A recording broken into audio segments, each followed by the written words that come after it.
হরে কৃষ্ণ। রাধে রাধে বন্ধুরা, সকল কৃষ্ণ অনুরাগী ভক্তবৃন্দের চরণে আমার শত সহস্র কোটি দণ্ডবোধ। তৎসঙ্গে বাবা মা, শ্বশুর শাশুড়ি এবং গুরুদেবের চরণে আমার শত সহস্র দণ্ডবোধ জানিয়ে শুরু করছি আজকের ভিডিও। আজকের ভিডিওটি আমি নিয়ে এসেছি কি নিয়ে বলুন তো? আজকের ভিডিওটা নিয়ে এসেছি আমি শুভ অক্ষয় তৃতীয়া মাহাত্ম্য নিয়ে। তো চলুন শুরু করা যাক। হরে কৃষ্ণ, রাধে রাধে। আগামী 14ই বৈশাখ 27শে এপ্রিল শনিবার 2024 অক্ষয় তৃতীয়া ব্রত।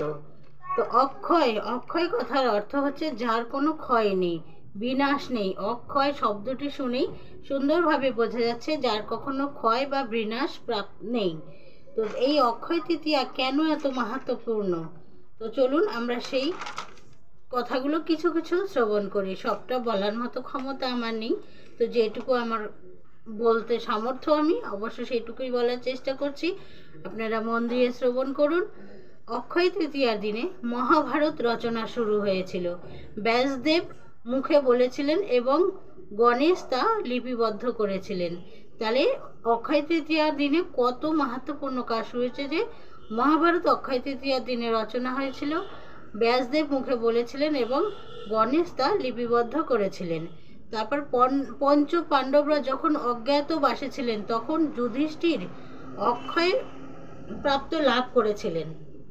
এই অক্ষয় তৃতীয়ার দিনে পঞ্চপাণ্ডবরা যখন বনে ছিলেন অজ্ঞাতবাসে, তখন তো ওরা খুব কষ্ট, অভাব, অনটনের মধ্যে দিন কাটিয়েছিলেন। তো এই সময় যুধিষ্ঠির একটি অক্ষয় পাত্র পেয়েছিলেন এই অক্ষয় তৃতীয়ার দিনে। কিন্তু এর আবার শর্ত ছিল, দ্রৌপদী যতক্ষণ পর্যন্ত খাবার খাবে না ততক্ষণ পর্যন্তই অক্ষয় পাত্রটা ভরা থাকবে। কিন্তু দ্রৌপদীর খাওয়া হয়ে গেলে আর সেই অক্ষয় পাত্র কার্যকর সেদিনের মতো আর হবে না। তো যতক্ষণ পর্যন্ত দ্রৌপদী না খাবে ওই অক্ষয় পাত্র থেকে যত খুশি লোককে খাওয়াতে পারবে। তারপরে দুঃশাসন এই অক্ষয় তৃতীয়ার দিনে দ্রৌপদীর বস্ত্রহরণ করতে চেয়েছিল, কিন্তু ভগবান শ্রীকৃষ্ণ দ্রৌপদীকে এত বস্ত্র দান করেছিলেন যে দুঃশাসন তা টানতে টানতে হাঁপিয়ে উঠেছিল। এখন কথা হচ্ছে, ভগবান কেন দ্রৌপদীকে সুরক্ষা দিয়েছিলেন?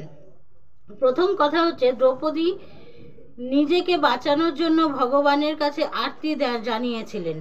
কিন্তু দ্রৌপদী যতক্ষণ পর্যন্ত দুহাত ওপরে করে ভগবানকে আরতি জানায়নি ততক্ষণ কিন্তু ভগবান আসেনি। যখন সব কিছু ছেড়ে শুধু ভগবানের শরণ নিয়েছিল তখনই কিন্তু গোবিন্দ এসেছিলেন দ্রৌপদীকে বস্ত্র দিতে। তো আমরা গোবিন্দের কাছে সম্পূর্ণভাবে শরণাপন্ন হলে অবশ্যই গোবিন্দ আমাদের বাঁচাবে। তো কিন্তু যতক্ষণ দ্রৌপদী এক হাতে বস্ত্র ধরেছিল এভাবে ততক্ষণ গোবিন্দ আসেনি। দ্রৌপদী যখন সম্পূর্ণভাবে ভগবানের শরণাপন্ন হলেন, দুহাত তুলে তখনই ভগবান বস্ত্র দিতে শুরু করলেন। এ কথা তো সবারই জানা। আর একটা কারণ হলো, শিশুপালকে হত্যা করার জন্য ভগবান যখন সুদর্শন চক্রকে আহ্বান জানিয়েছিলেন, শিশুপালের কথা তো আপনাদের সবারই জানা। শিশুপালকে হত্যা করার জন্য ভগবান যখন সুদর্শন চক্রকে আহ্বান জানিয়েছিলেন তখন সুদর্শন চক্র দিয়ে ভগবানের আঙুলটা কেটে রক্ত পড়ছিল। তখন দ্রৌপদী নিজের আঁচল ছিঁড়ে ভগবানের আঙুলটা বেঁধে দিয়েছিল, তাতে রক্ত পড়া বন্ধ করে দিয়েছিল। সেই জন্য কিন্তু দ্রৌপদীকে ভগবান এত বস্ত্র দান করেছিলেন। ভগবানের জন্য যদি আমরা এক পা বাড়াই, ভগবান আমাদের জন্য সহস্র পা বাড়িয়ে দিবেন। ভগবান আমাদের জন্য হাত তুলেই আছে। তো সেটা হয়েছিল এই অক্ষয় তৃতীয়ার দিনে। এই অক্ষয় তৃতীয়ার দিনে কুবের মহাদেবকে সন্তুষ্ট করে বিশাল অর্থের অধিকারী হয়েছিলেন। কুবের আমাদের ধনপতি, যে আমাদের বলা ভুল, ধনপতি কুবের যে আছে, এই অক্ষয় তৃতীয়ার দিনে মহাদেবকে সন্তুষ্ট করে বিশাল অর্থের অধিকারী হয়েছিলেন। এই অক্ষয় তৃতীয়ার দিনে বৈভব লক্ষ্মীর পূজা করা হয় নারায়ণ সহ এই অক্ষয় তৃতীয়ার দিনে। এই অক্ষয় তৃতীয়ার দিনে যদি কেউ বৈভব লক্ষ্মী নারায়ণ সহ পূজা করে তাহলে তার সংসারে অভাব অনটন থাকে না।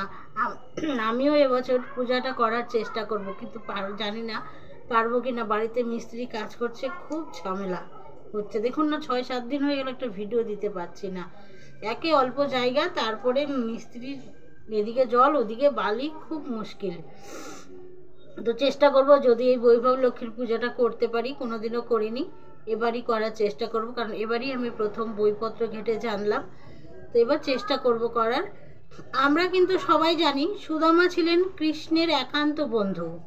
আর একটা হচ্ছে আমরা কিন্তু সবাই জানি কি সুদামা কৃষ্ণের একান্ত বন্ধু, কিন্তু সুদামা ছিল খুব গরিব। সুদামা যখন কৃষ্ণের সঙ্গে দেখা করতে গিয়েছিল তখন সে ভেবেছিল তার দারিদ্রতার কথা তিনি তার পরম মিত্রকে জানাবেন, কিন্তু ভগবান শ্রীকৃষ্ণ তখন ছিলেন দ্বারকার রাজা। গরিব বন্ধু কি বড়লোক বন্ধুকে সহজে অভাবের কথা বলতে পারে? নিজেকে কত ছোট মনে হয় না? তো এখানে হয়েছে সেই অবস্থা। সুদামার লজ্জায় সে তার দারিদ্র্যের কথা বন্ধুকে বলতে পারেনি। সুদামা যখন দ্বারকায় যায় তখন সুদামার স্ত্রী 4 বাড়ি থেকে কিছু চিড়ে অর্থাৎ ভিক্ষা করে এনে সেটা ভেজে নাড়ু করে দিয়েছিল, কিন্তু সুদামার চোখের জলে সেই নাড়ু ফুলে ভিজা চিরা হয়ে গেছিল। নাড়ুতে আর নাড়ু ছিল না, সব গলে খুলে গেছে ওই সুদামার চোখের জলে।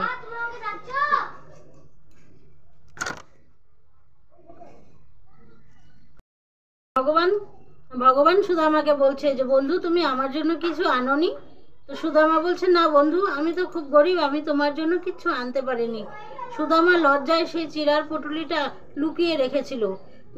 কিন্তু সুদামা যখন খাওয়া দাওয়া করে বিশ্রাম নিয়ে ঘুমিয়েছে তখন ভগবান শ্রীকৃষ্ণ সেটা আস্তে করে খুলে নিয়ে সেই চিরাটা মহা আনন্দে খাচ্ছে যে তার ভক্ত পরম স্নেহে পরম ভক্তি ভরে সেটা তার জন্যে পাঠিয়েছিলেন। সে সুদামা তার দুঃখের কথা বলতে না পারলেও অন্তর্যামী ভগবান অন্তরে সব জেনে গিয়েছিল। তাই ভগবান নিজে যেমন প্রাসাদে থাকেন সেই রকম প্রাসাদ বিশ্বকর্মাকে আদেশ দিলেন যে আমি যেমন প্রাসাদে থাকি আমার বন্ধু সুদামার জন্য তুমি তেমন প্রাসাদ তৈরি করে দিয়ে এসো। সেটা হলো সুদামা নগরী। সেই ঘটনার যেদিন সুদামা নগরী তৈরি হয় সেদিনও ছিল এই অক্ষয় তৃতীয়ার দিন।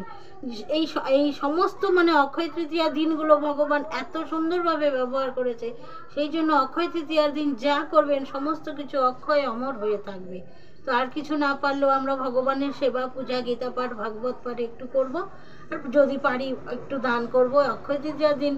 আর কিছু না পারলেও ছাতু, জল আর একটু মিশ্রি এটুকু অবশ্যই ব্রাহ্মণকে দান করবেন, এতে অনেক পুণ্য লাভ হয়। তো সুদামা তো নগরী তৈরি করে দিল। সুদামা বাড়ি ফিরে দেখে সেখানে আর দুঃখের লেশ মাত্র নেই। সেই ঘটনাটা ঘটেছিল কবে? অক্ষয় তৃতীয়ার দিনে। এই অক্ষয় তৃতীয়ার দিনে সত্য যুগের সূচনা হয়েছিল। শত্রু ত্রেতা দাপর কলি এই অক্ষয় তৃতীয়ার দিনে সত্য যুগের সূচনা, যে সত্য ত্রেতা দাপর কলি যেমন 4 যুগ, এরকম সত্য যুগের সূচনা হয়েছিল এই অক্ষয় তৃতীয়ার দিনে। হরিনাম কীর্তন। এই অক্ষয় তৃতীয়ার দিনে আমরা কি কি করতে পারি? জপ, তপ, পিতৃতর্পণ, হরিনাম, দান, গঙ্গা স্নান। তাহলে আর কখনো এই কাজগুলো যদি আমরা করি তাহলে কখনো আমাদেরকে আর যম যাতনা ভোগ করতে হবে না, যমরাজকে কখনো দর্শন করতে হবে না। যদি আমরা এই অক্ষয় তৃতীয়ার দিনে কীর্তন, ধ্যান, জপ, তপ, মালা এগুলো করি। মালা তো প্রতিদিন করতেই হয়, তো এদিন যদি আমরা বেশি বেশি করে মালা করতে পারি আরো ভালো। একবার জগন্নাথ দেব ইন্দ্রদুম্ন রাজাকে স্বপ্নে দেখা দিয়ে বলেছিলেন, বৈশাখ মাসের তীব্র গরমে আমার শরীরে জ্বালা পোড়া করছে, মলয় পর্বত থেকে চন্দন কাঠ নিয়ে এসে আমার গোটা শরীরে তুমি চন্দন লেপন করে দাও। তো এই স্বপ্ন দেখার পরে রাজা ইন্দ্রদুম্ন মলয় পর্বত থেকে চন্দন নিয়ে এসে শ্রী জগন্নাথ, বলরাম, সুভদ্রার গোটা শরীরে চন্দন লেপন করে দিয়েছিল। এটাও ছিল সেই অক্ষয় তৃতীয়ার দিনে। এই অক্ষয় তৃতীয়ার দিনে থেকেই শুরু হয় অক্ষয় চন্দন যাত্রা। এদিন থেকে ভগবানকে শরীরে চন্দন লেপন করে ভগবানকে স্নান করাতে হয়, কারণ চন্দন হচ্ছে ঠান্ডা। চন্দন ভগবানের শরীরে সর্বাঙ্গে মাখালে ভগবানের শরীর শীতল হয়ে যায়। তো এই অক্ষয় তৃতীয়া থেকে শুরু হয় অক্ষয় চন্দন যাত্রা। এই অক্ষয় তৃতীয়ার দিনে অবশ্যই আমরা ভগবানকে গোটা শরীরে চন্দন লেপন করে ভগবানের অঙ্গে মাখিয়ে আমরা ভগবানকে স্নান করাবো, তাহলে কিন্তু আমাদের অনেক পুণ্য লাভ হবে। এই অক্ষয় তৃতীয়ার দিনে ভগবানের অবতার পরশুরাম জন্ম নিয়েছিলেন।